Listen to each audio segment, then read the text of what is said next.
ने बयान किया।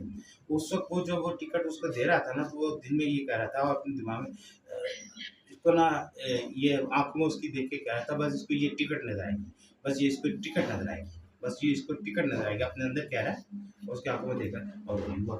ठीक है, उसको अंदाज़ा हो गया कि कुछ मेरे अंदर कुछ ताकत है। उसके बाद वो बर्लिन चला गया।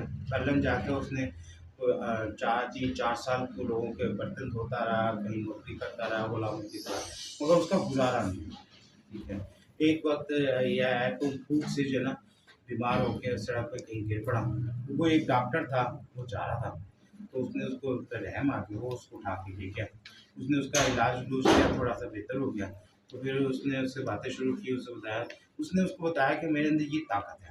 इसको उस वक़्त टेलीपैथी को नहीं समझते थे, ये टेलीपैथी की एक किस्म भी कह सकते हैं क्योंकि असल में ना जदीद साइंस ने हर चीज़ को ना कोई नाम दिया है। जी। ठीक है? तो इसको उन्होंने नाम दिया हुआ है टेलीपैथी।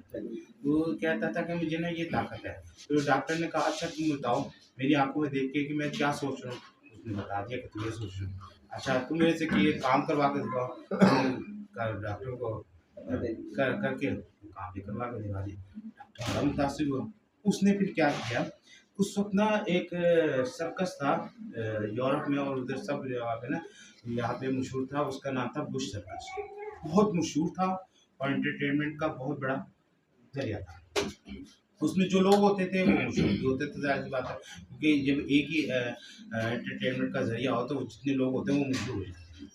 उस डॉक्टर ने सिफ़ारिश लगा के उस बुश सर्कस में इसको एक एक्ट करने की इजाज़त दी। उसने वहाँ पे क्या एक्ट करना शुरू किया, लोगों को कहता था तुम जानते हो? कहते नहीं, तुम्हारी जेब में ये है, तुम ये खा के आए हो और तुम ये सोच रहे हो और तुम्हारा ये ठीक है। वहाँ पे वो इतना मशहूर हुआ कि सेलिब्रिटी बन गया। ठीक है, अखबारात में उसके मुतालिक छपना शुरू हुआ, चर्चा उसके मुतालिक होना शुरू हुआ, बहुत ज़्यादा। ठीक है, चर्चा होना बहुत ज़्यादा शुरू हो गया। अच्छा वहाँ पे ना उसने एक दावा किया, दावा क्या किया? उसने कहा अगर हिटलर ने मशरिक की तरफ रुख किया तो ये इसकी मौत होगी।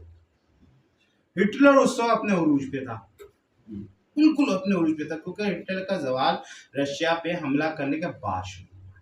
उससे पहले सारी दुनिया को वो लपेट चुका था, सारी दुनिया उसके आगे हेज थी। उसने ये कह दिया और वो बात हिटलर तक भी पहुंच गई। अब लो जी हिटलर तो हो गया उसका दुश्मन।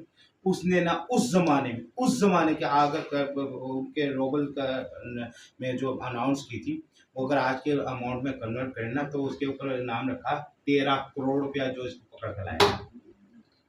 13 करोड़ कम रकम तो नहीं है, ठीक है, तो 13 करोड़ रकम। अब इस शोहरत की वजह से आइंस्टाइन भी उसको सुन चुका था। आइंस्टाइन खास तौर पे उससे मिलने आया। ठीक है, उसके साथ दूसरा एक जो था रॉजर, वो एक मशहूर फिजिसिस्ट था, बड़ा किताबों में अगर आप देखोगे तो वो उसके साथ था। ये दोनों बैठे हुए, वो आया मिलने के लिए, उसको बुलाया तो उन्होंने कहा तुम्हारे अंदर क्या काबिल है? Show what you can. उसने कहा अच्छा उसने जॉर्ज ने कहा कि जो मैं सोच रहा हूँ वो तुमने करके दिखाना है, मैं क्या सोच रहा हूँ। अच्छा ठीक है, उन्होंने सोचा वो मेसिंग उठा, बाथरूम में गया, वहाँ से कैंची उठाई, आया और जो है ना उसकी क्या नाम है आइंस्टाइन के ना मूछ के 2 बाल काटे और उस रोज़े खा। कहने लगा आप यही सोच रहे थे? हाँ मैं तो ये सोच रहा था, वाकई तूने सही किया है, ये कैसे तुम्हें पता चल गया? कहने लगा यही मेरी वजह है। आइंस्टाइन उससे उसका एक तरह से मुरीद हो गया। यार कमाल है, तुम लोगों की सोच भी पढ़ लेते हो, फ्यूचर भी प्रिडिक्ट कर लेते हो और जो चाहते हो उनसे एक्ट भी करा लेते हो, कैसे मुमकिन है? अच्छा उसके बाद वो जो हिटलर वाला मामला था तो हिटलर ने ऐलान किया था और वो पकड़ा गया। ये भी मशहूर वाक़या है कि वो पकड़ा गया, उसके बाद उसको जेल में भी डाल दिया। अब पता नहीं बल्ला आलम साहब उस वक़्त वो क्यों नहीं एक्ट करा सका, मगर जब वो जेल में गया तो कुछ देर बाद उसने एक ही दिन बाद ये हाल हुआ कि लोगों ने एक दिन बाद देखा तो वो जो थे ना जो जेल के आगे खड़े हुए थे वो अंदर था, मैसिंग गायब था और जो अंदर खड़ा हुआ था वो कह रहा था मैं हूँ मैसिंग, मैं ही हूँ मैसिंग, मैंने तख्ते से खड़ा हूँ। ठीक है, यानी उसने उनको हिप्नोटाइज करके उनके अंदर भी कर लिया, खुद बाहर भी निकल गया। ठीक है, उसके बाद ये जो है ना स्टालिन की तरफ वहाँ पे चला गया। स्टालिन इसको जानता था, सुना हुआ था, तो स्टालिन ने इसको वेलकम दिया, खास तौर पर इसके लिए जहाज भेजा। स्टालिन के पास पहुंच गया। फिर स्टालिन ने इसको कहा कि अब show me what you can. तो उसने कहा अच्छा आप क्या चाहते हैं? उसने कहा मैं तुमसे 2 इम्तिहान लूँगा, दे दो।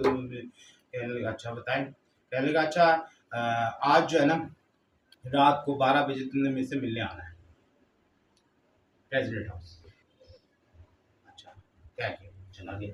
अब ना कोई पास दिया, ना कोई नंबर दिया, ठीक है, ना कोई रेफरेंस दिया। तो उसको कहा रात को 12 बजे मेरे बेडरूम में तुमने मिलने आना है। ठीक है, और एंड टाइम रात 12 बजे वो उसके बेड के पास खड़ा था। ठीक है, उसने कहा तू यहाँ पहुंचा कैसे? उन्होंने सारे क्योंकि वो उस वक्त जो ना दंगे अजीम चल रही थी, प्रेसिडेंट की जो सिक्योरिटी है वो इंतहाई डबल से भी डबल थी, मगर उसके बावजूद फौज की सिक्योरिटी के बावजूद वो उसके बेडरूम पे मौजूद था। उन्होंने सबको बुला लिया। कहने लगा हमें तो ऐसे लगा, ये तो अब मैसिंग है, हमें तो ऐसे लग रहा था कि आपका पर्सनल सेक्रेटरी जो है वो आ रहा है। हमें यही लग रहा था कि आपका पर्सनल सेक्रेटरी आया है। हमने कानों से भी यही देखा और हमने आंखों से भी देखा, मैसिंग कैसे हो गया? और वो सबसे गुजरता हुआ उसके बाद उसने कहा अच्छा। दूसरा उसने कहा अच्छा चलो बैंक से जाके ना 2 लाख जो है ना वो जो भी करेंसी वो निकाल के लेके आओ। कोई चेक नहीं दिया, कोई नहीं किया, क्या लेके आओ। या बैंक मैनेजर को जाके ना एक छोटा सा सादा कागज दिया, मैंने उसको स्टैम्प डाली, 2 लाख उसको पकड़ा वो लिखा। उसके बाद से स्टालिन उससे डरने लग गया। ठीक है, थोड़ा सा स्पेस करना शुरू कर दिया। ये तो अंदर भी घुस जाता है, ये तो सब कुछ जान भी जाता है, तो सब कुछ काम करा लेता है। ठीक है, उसके बाद स्टालिन से एक दिन उसकी मुलाकात भी हुई। स्टालिन ने उससे पूछा अच्छा तुम बताओ मेरी मौत कब आएगी? कहने लगे आपके बाद। अच्छा तो मेरी कब आएगी? एग्जैक्ट 1 हफ्ते बाद उसको हार्ट अटैक हो गया। ठीक है, बाद में इसकी बीवी मर गई। अपनी बीवी की मौत जो था वो इसने प्रेडिक्ट की थी। और रशिया को जो हिटलर के खिलाफ कामयाबियाँ मिली थी उसमें इसका बहुत बड़ा हाथ था, क्योंकि ये एग्जैक्ट वक्त बता देता था इस वक्त जर्मन टैंक्स इधर से दाखिल हो रहे हैं, उनके पास ये हथियार हैं, वो ये सोच रहे हैं, उनकी ये प्लानिंग है, आप जिस तरह करो। तो ये रशिया ने इससे बहुत फायदा हाथ उठाया। ये हिस्ट्री है, आप चाहो तो नेट पे जाके चेक करोगे तो आपको सब कुछ मिलेगा। ये जो मैं सुना रहा हूँ ये बिल्कुल आपको ऐसे ही सब कुछ मिल जाएगा। अब इसमें एक खास चीज़ है जो मैं आपको बताता हूँ। अब आप कहोगे ये मैंने मौजूद चुना क्यों, इसका इस निश्चित से क्या ताल्लुक है, इसका मामला क्या है? अच्छा अब सुनो जरा, हमने तसव्वुफ को ना आजकल बुरा समझ लिया है। खानकाही निज़ाम और तसव्वुफ उसको कहने लगे हैं कि ये शिर्क की फैक्ट्री है। हालांकि तसव्वुफ इब्तदाई तौहीद से होती है, वहदानियत से होती है, और जैसी तौहीद तसव्वुफ में बयान की जाती है आपकी सोच भी उससे, क्योंकि आपको वास्ता नहीं पड़ा और तो ही उसके सारे मामला थे। अब यही तरीका जो है ना बाकी मज़ाहिब में भी है, सिवाय ईसाइयत के। ईसाइयत में इसका दूसरा नियम मिसाल के मैं समझाना शुरू करता हूँ। आपने दीनी तालीम हासिल करनी है, आलिम बनना है, ठीक है, तो आप जाओगे मदरसे, ऐसे ही है।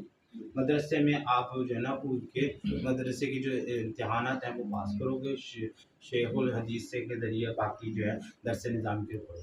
मगर आपने अगर तसव्वुफ हासिल करना है, रूहानियत हासिल करनी, तो आपको खानकाही निज़ाम पे जाना है। खानकाह में जाना पड़ेगा, किसी पीर साहब या कोई रूहानी पेशवा के उनसे इल्म उसकी प्रैक्टिस करनी पड़ेगी। दोनों निज़ाम अलग हो गए। बात समझ आ रही है मेरी? दोनों चीज़ें अलग अलग है, वो इल्म है और वो प्रैक्टिकल है। समझ आ रही है बात? वो रूहानियत और तसव्वुफ में प्रैक्टिकल है। यही चीज़ यहूदियत में भी है, यही चीज़ हिंदुइज्म में भी है, यही चीज़ बुद्ध मत में भी है। इनको एग्जैक्ट पैरेलल दो ही निज़ाम होते हैं। मजहब हिंदू मत में भी ये, हिंदू में भी है, हिंदुओं में भी है। वहाँ पे अगर आपने दीनी तालीम हासिल ली है, यानी वो गीता करो तो वो अलग है, मगर अगर आपने वो गुरु लेके आपने उसको प्रैक्टिस करनी है तो वो अलग है। समझ आ रही है? इसी तरह बुद्ध मत में आपने देखा होगा कि उनके जो वो नहीं होते, वो चादर ओढ़े हुए जो होते हैं भिक्षु, वो अलग अलग बैठे होते हैं, वो अलग चीज है, जो उनके मजहबी लोग हैं वो अलग चीज है। यहाँ की दो चीज होगी। इसी तरह यहूदियत में भी दोनों चीजें अलग हैं। जो आम